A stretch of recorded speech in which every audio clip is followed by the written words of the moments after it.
जय हिंद। स्वागत है भाई आप सबका। और आज है संडे यानी कि एतवार। सारे अपना घर ठीक ठाक बैठे होंगे, उसका है ना दो बिली होंगे, क्योंकि तो दोपहर के 12 बजने हो रहे हैं।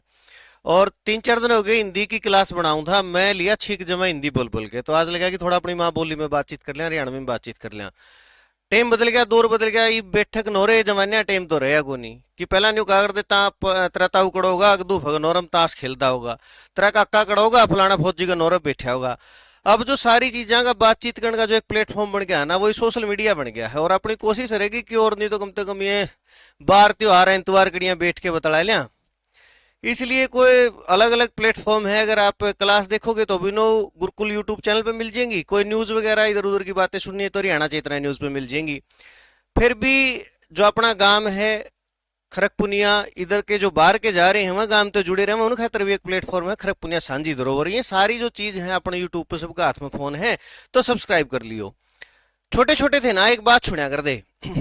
मैंने सुनी है, बहुत जबरदस्त हास्य कलाकार हरियाणा के रहे हैं रामे रांडा जी, और वो टैप वाली कैसेट बनाया कर दे। उन टैप वाली कैसेट में ना एक उन्होंने एक नाटक सा बनाया था, रंडिया की रामायण, रंडिया की रामलीला। वो ऐसे क्योंकि टैग बना रखा था अपना नाम को रंडिया का। उसमें एक प्रसंग आया था कि वह गली में को निकले थे रामेर सज्जन धनु, और बाली मर रहा था रामायण के अनुसार। तो देखा रे भाई बोला था मैन्यू सुख्या इतने जने बैठक में चुपचाप बैठे हो, क्या हो गया? बोला भाई ये बाली मर रहा है। बोले फिर यार रोए लो, मर रहा है तो न्यू कुकर बैठे हो। बोले वो रोना को नहीं आंदा। अगर रोना नहीं आंदा, बोला रोना को नहीं आंदा यार। बोला रोना नहीं आंदा फिर मर रहा है तो बात बनी नहीं। कहा यार तामे रो दो, मैं भी गोडा नवाण बैठे। वो बोले भाई रोए तो देंगे फिर पीछे लेंगे। हाँ मैं लिया रोन के पीछे। कहा यार तामे रो दो, पीछे ले लियो।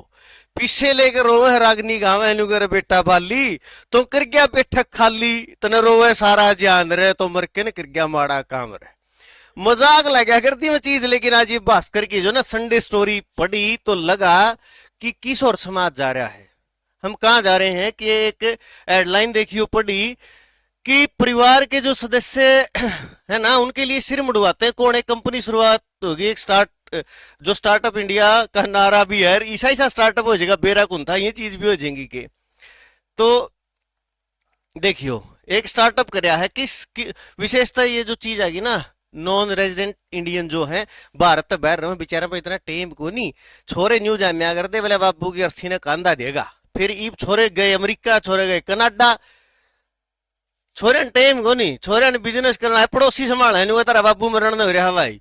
तो कहा भाई फलाना आदमी ने ना स्टार्टअप कर रखा है, कंपनी बना रखी है अंतिम सत्य नाम की, और उस कंपनी वाले कांटेक्ट कर लो और मैं तेरा खाता में पीछे भेज दर बाबू का दाह संस्कार करा दियो। देखो बड़ी संवेदनात्मक बात है, लेकिन भीतर मेरा तो विशेष इन चीजों का यूं हो रहा है कि अजीब सी फीलिंग है, रोंगटे खड़े हैं।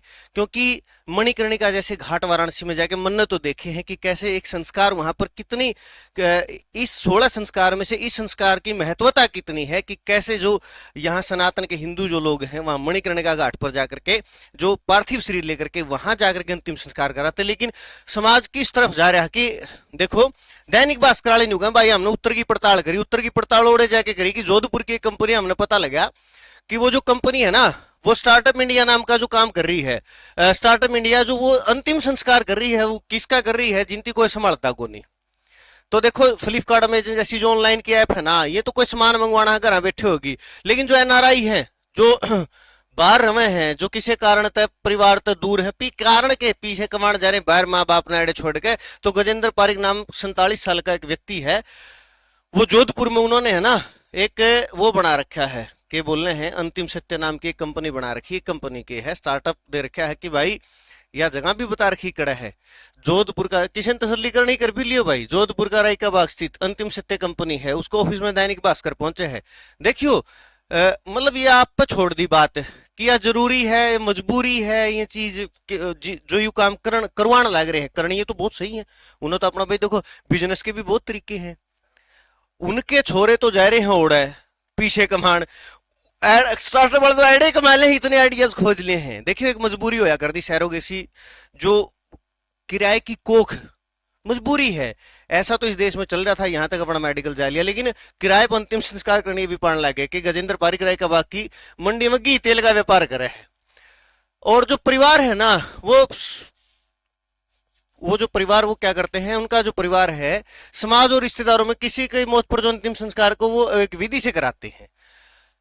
बात पढ़ने किया है कि उन्होंने बताया कि 1 साल पहले जयपुर में रहने वाले एक परिचित की मौत हो गई और मैं इस पर अपने बेटे के साथ अंतिम संस्कार में शामिल होने गया था। तो वहां देखा कि कुछ लोग है ना स्टील की अर्थी मंगवा रहे, स्टील की अर्थी मंगवा रहे हैं। तो उनको लगा कि ये जो अर्थी तो लकड़ी की है, बांस की है, स्टील की नहीं होती। तो बताया कि ऐसा कोई है नहीं यहाँ जिसको वो अर्थी बनानी आ जाए। तो उनके दिमाग में फिर एक आइडिया आयु विचार आया, छोरा गले बातचीत करी कि भाई आप है ना, छोरा था वेब डिजाइनर है, उसने कहा पापा लो मैं एक वेब तैयार कर दूंगा, ऐसा ऐसा काम करते हैं। लेकिन बात क्या होगा, बात होगा कि जो उसका लड़का अक्षत पारिक ने बताया कि बनाया तो दूंगा पापा एक ऐसी वेब, लेकिन अपन करना क्या है कि जो लोग गरीब है ना उनका अंतिम संस्कार फ्री में करना पड़ेगा। अब इसमें वीडियो भी दे रखी है इस एप्लीकेशन में, जो ना इस वीडियो में बातचीत हो रही है, ये देखो यू पढ़ो आप कि 60,000 से लेके 1.25 लाख तक का यू पैकेज है। पैकेज में क्या होगा, पैकेज में रुदाली भी आओगे और रोएंगे बैठ के 12 दिन, मुंडन भी करवाओगे। और इसे आए हैं इसमें खबर में, न्यू कहे बोले हमारे बाल कौन कटवाए जे, मतलब सात तो एडे देखो पैकेज के है भाई। हाँ तो उरे अंतिम संस्कार हमें कर देंगे, फिर मुंडन को नहीं हुआ है तो पारी कर दूंगा, कोई बात नहीं, मुंडन हमारे आदमी करते पीछे दे। तो बेरोजगार बहुत अंडे भाई, जिन्हें काम करना 20,000 रुपये 15-20,000 रुपये बेरोजगार कमाओ, करना के बाल कटवाने हैं। देखो 1.25 लाख तक का पैकेज है। पैकेज में क्या है, मुखाग्नि, शोक विलाप, केश दान तो लेकर सारे संस्कार। 13 पंडित हैं उनके पास, और रुदाली के लिए 10 महिलाएं भी हैं, मुंडन के लिए 10 से ज्यादा लोगों का स्टाफ है। अब यू देखो सर्विस देवे अंतिम सत्य में, हम अंतिम संस्कार से जुड़ी हर रस्म के लिए सर्विस देते हैं। अंतिम संस्कार के लिए हमारे पास 13 पंडितों का स्टाफ है। जिन लोगों के अंतिम संस्कार में परिवार में कोई रोने या शोक जताने वाला नहीं है, उनके लिए हम रुदाली वे महिलाएं जो रुदन पर शोक जताती हैं सर्विस देते हैं। और 10 रुदाली हैं, 10 पुरुषों का स्टाफ अलग से, जो अंतिम संस्कार उठाने में सफेद कपड़े पहन करके आपके परिवार के सदस्यों की तरह पूरे कार्यक्रम में खड़े रहते हैं। ये लोग अपने परिवार के सदस्यों की तरह ही रोते हैं, उदास चेहरों के साथ परिवार के मेंबर की तरह शोक जताते हैं। अभी तक हमारे पास 10 से ज्यादा बुकिंग आ चुकी है, बुकिंग भी ऑनलाइन हुआ है, कोई दिक्कत को नहीं। तो देखो एक या जो खबर थी कि लगा है तो बड़ी, मुझे लगता है कि समाज, मेरे अपने विचार हैं कि एक संवेदनहीनता की तरफ जा रहा है। यहाँ बात स्टार्टअप वाले की नहीं है, वो तो बिजनेस आइडियाज हैं, वो तो दोनों अपने काम कर रहे हैं, अपना बिजनेस भी उनका है। और वो जो एक समाज के संस्कार, अंतिम संस्कार का जो कार्य है उसमें कहीं ना कहीं अपनी भागीदारी भी दे रहे हैं। तो लेकिन हमारा समाज किस तरफ है कि वो पुत्र जो पिता की अर्थी को कंधा देने के लिए जिनके कंधे बनाए गए परमात्मा ने, इसलिए पुत्रों की पाने के लिए माँ बाप इच्छा करते हैं कि हम देश विदेश में बैठ करके, क्या हमारे पास ऐसा भी नहीं है कि अंतिम संस्कार में, माता पिता के अंतिम संस्कार में शामिल हो पाए। ये सारी चीज़ें आज एक लगा कि दैनिक भास्कर की जो रिपोर्ट थी ये आप सबके साथ बातचीत करें, और बातचीत करके कि आपके और हमारे जो विचार हैं फिर उनको साझा करें। उम्मीद है आपको बात जितनी भी, जैसा भी ठीक ठाक लगा कमेंट बॉक्स में जाकर के बताएंगे। फिर ऐसी किसी न्यूज़ के साथ और किसी प्लेटफॉर्म पर मिलेंगे। नमस्ते, जय हिंद।